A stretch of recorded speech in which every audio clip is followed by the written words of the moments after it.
O Catecismo em um Ano.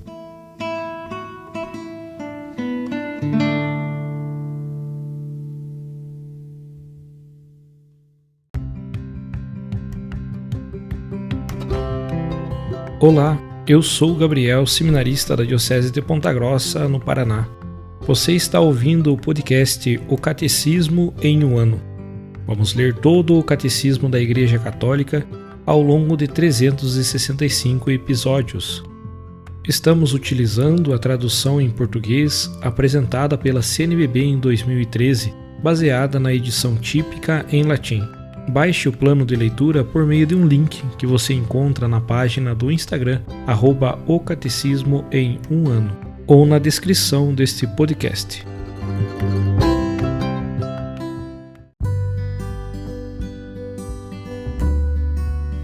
Hoje é o dia 147 do podcast O Catecismo em um Ano.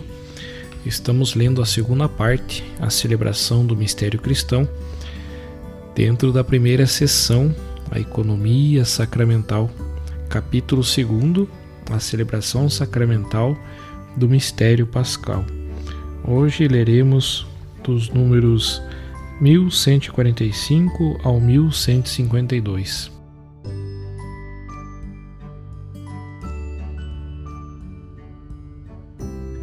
Segundo, como celebrar? Sinais e símbolos. Uma celebração sacramental é tecida de sinais e de símbolos. Segundo a pedagogia divina da salvação, o significado dos sinais e dos símbolos tem raízes na obra da criação e na cultura humana. Adquire exatidão nos eventos da antiga aliança e revela-se plenamente na pessoa e na obra de Cristo. Sinais do mundo dos homens. Na vida humana, sinais e símbolos ocupam um lugar importante, sendo o homem um ser ao mesmo tempo corporal e espiritual. Exprime e percebe as realidades espirituais por meio de sinais e de símbolos materiais. Como ser social, o homem precisa de sinais e de símbolos para se comunicar com os outros, pela linguagem, por gestos, por ações. O mesmo é válido para a sua relação com Deus. Deus fala ao homem por intermédio da criação visível. O cosmos material apresenta-se à inteligência do homem para que éste leia nele os vestígios de seu Criador. A luz e a noite, o vento e o fogo, a água e a terra, a árvore e os frutos falam de Deus, simbolizam simultaneamente sua grandeza e sua proximidade. Como criaturas, essas realidades sensíveis podem se tornar o lugar de expressão da ação de Deus que santifica os homens e da ação dos homens que prestam seu culto a Deus. Acontece o mesmo com os sinais e os símbolos da vida social dos homens. Lavar e ungir, partir o pão e partilhar o cálice podem exprimir a presença santificante de Deus e a gratidão do homem diante de seu Criador. As grandes religiões da humanidade atestam muitas vezes de maneira impressionante este sentido cósmico e simbólico dos ritos religiosos. A liturgia da Igreja pressupõe, integra e santifica elementos da criação e da cultura humana, conferindo-lhes a dignidade de sinais da graça da nova criação em Jesus Cristo. Sinais da aliança. O povo eleito recebe de Deus sinais e símbolos próprios que marcam sua vida litúrgica. Estes não são mais apenas celebrações de ciclos cósmicos e gestos sociais, mas sinais da aliança, símbolos das grandes obras realizadas por Deus em favor de seu povo. Entre tais sinais litúrgicos da antiga aliança, podemos mencionar a circuncisão, a unção e a consagração dos reis e dos sacerdotes, a imposição das mãos, os sacrifícios e principalmente a Páscoa. A Igreja vê nesses sinais uma prefiguração dos sacramentos da nova aliança. Sinais assumidos por Cristo.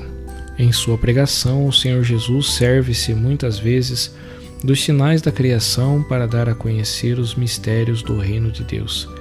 Realiza suas curas ou sublinha sua pregação com sinais materiais ou gestos simbólicos. dá um sentido novo aos fatos e aos sinais da antiga aliança, particularmente ao Êxodo e à Páscoa, por ser ele mesmo o sentido de todos esses sinais. Sinais sacramentais. Desde Pentecostes é por meio dos sinais sacramentais de sua Igreja que o Espírito Santo realiza a santificação. Os sacramentos da Igreja não revogam, antes purificam e integram toda a riqueza dos sinais e dos símbolos do cosmos e da vida social. Além disso, realizam os tipos e as figuras da antiga aliança, significam e realizam a salvação operada por Cristo, prefiguram e antecipam a glória do céu.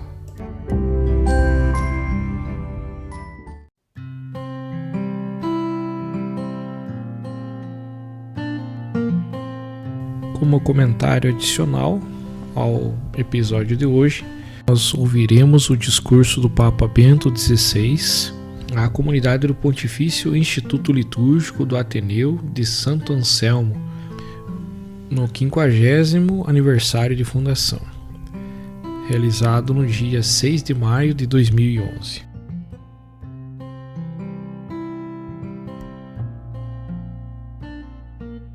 É com alegria que vos recebo por ocasião do 9º Congresso Internacional da Liturgia, que celebrais no âmbito do 50º de fundação do Pontifício Instituto Litúrgico. Saúdo cordialmente cada um de vós, em particular o grão-chanceler, o abade primaz, padre Notker Wolff, e agradeço-lhe as gentis palavras que me dirigiu em nome de todos vós. O Beato João XXIII, ouvindo as solicitações do movimento litúrgico que pretendia dar um novo impulso e alcance à oração da Igreja, pouco antes do Concílio Vaticano II e durante a sua celebração, quis que a Faculdade dos Beneditinos no Aventino constituísse um centro de estudos e de pesquisa para garantir uma sólida base à reforma litúrgica conciliar. De fato, nas vésperas do concílio tornava-se cada vez mais evidente a urgência de uma reforma, postulada também pelas exigências apresentadas pelos vários episcopados. Por outro lado, a necessidade pastoral que animava o movimento litúrgico exigia que fosse favorecida e suscitada uma participação mais ativa dos fiéis nas celebrações litúrgicas, através do uso das línguas nacionais, e que aprofundasse o tema da adaptação dos ritos nas várias culturas, sobretudo em terras de missão. Além disso, revelou-se clara, desde o início, a necessidade de estudar de modo mais aprofundado o fundamento teológico da liturgia, para evitar que se caísse no ritualismo e para que a reforma fosse bem justificada no âmbito da revelação e em continuidade com a tradição da Igreja. O Papa João XXIII, animado por um espírito profético, para recolher e responder a tais exigências, criou o Instituto Litúrgico, ao qual quis imediatamente atribuir o apelativo de pontifício, para indicar o seu vínculo peculiar com a Sé Apostólica. Queridos amigos, o título escolhido para o congresso deste ano jubilar é muito significativo: o Pontifício Instituto Litúrgico entre Memória e Profecia.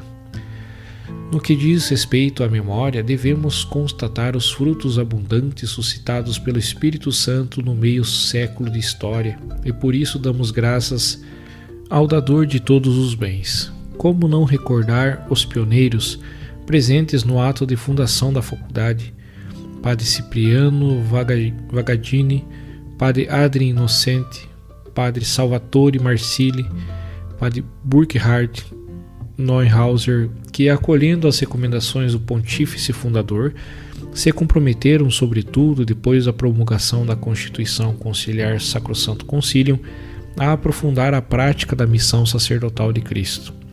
A liturgia simboliza, através de sinais visíveis, e realiza de modo próprio de cada um deles a santificação dos homens.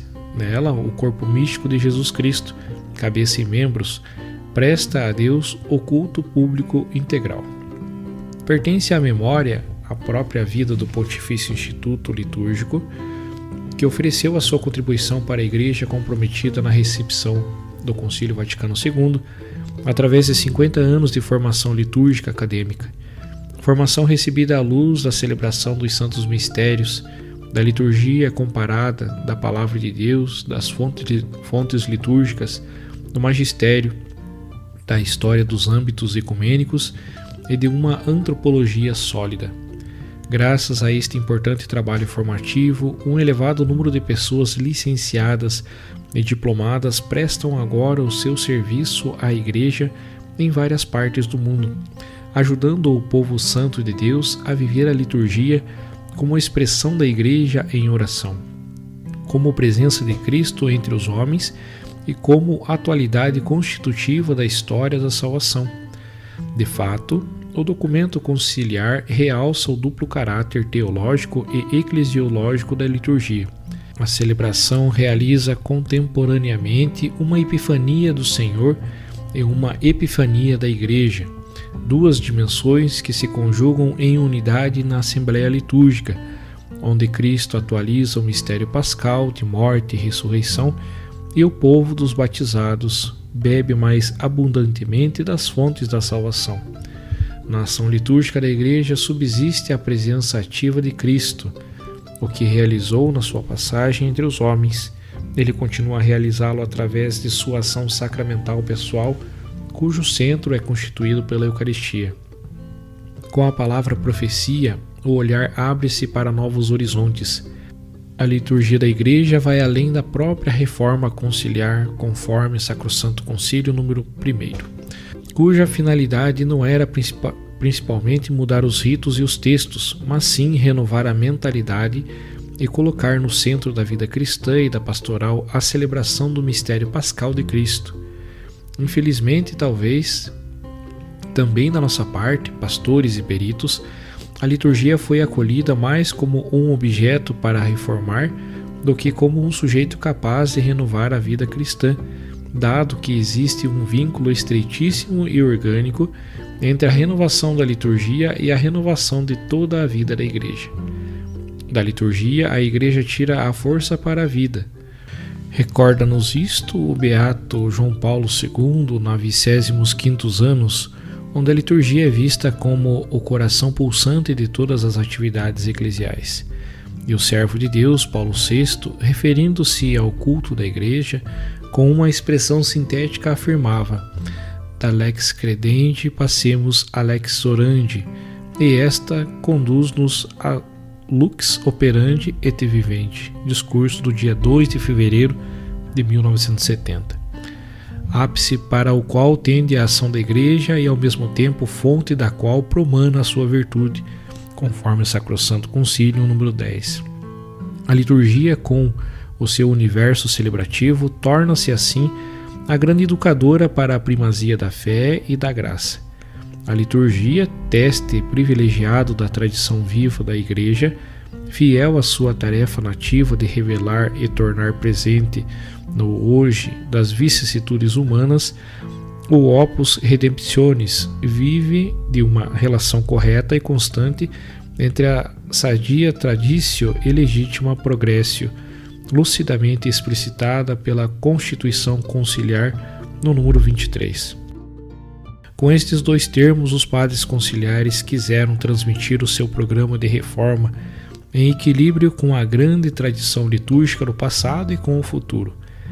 Muitas vezes, tradição e progresso contrapõem-se de maneira inadequada. Na realidade, os dois conceitos integram-se. A tradição inclui ela mesma, de certa forma, o progresso. Como dizer que o rio da tradição tem em si também a sua fonte e tende para a foz. Queridos amigos, faço votos para que esta faculdade de Sacra Liturgia continue com renovado impulso o seu serviço à Igreja, em plena fidelidade à rica e preciosa tradição litúrgica e à reforma querida pelo Concílio Vaticano II, em conformidade com as linhas mestras da Sacrosanto Concilium e dos pronunciamentos do Magistério. A liturgia cristã é a da promessa realizada em Cristo, mas é também a liturgia da esperança, da peregrinação rumo à transformação do mundo, que terá lugar quando Deus for tudo em todos, conforme a primeira carta de Coríntios, capítulo 15, versículo 28. Por intercessão da Virgem Maria, Mãe da Igreja, em comunhão com a Igreja Celeste e com os padroeiros São Bento e Santo Anselmo, invoco sobre cada um a bênção apostólica.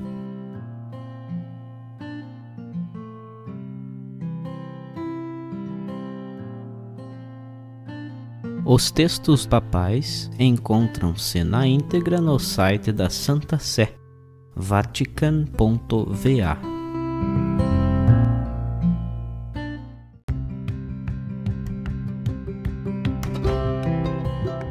Você acaba de ouvir mais um episódio do podcast O Catecismo em um Ano. Continue nesse bom propósito de aprofundar o conhecimento e a vivência da fé católica e procure participar da sua comunidade. Rezemos por todos que estão fazendo esse caminho de leitura do Catecismo. Até amanhã!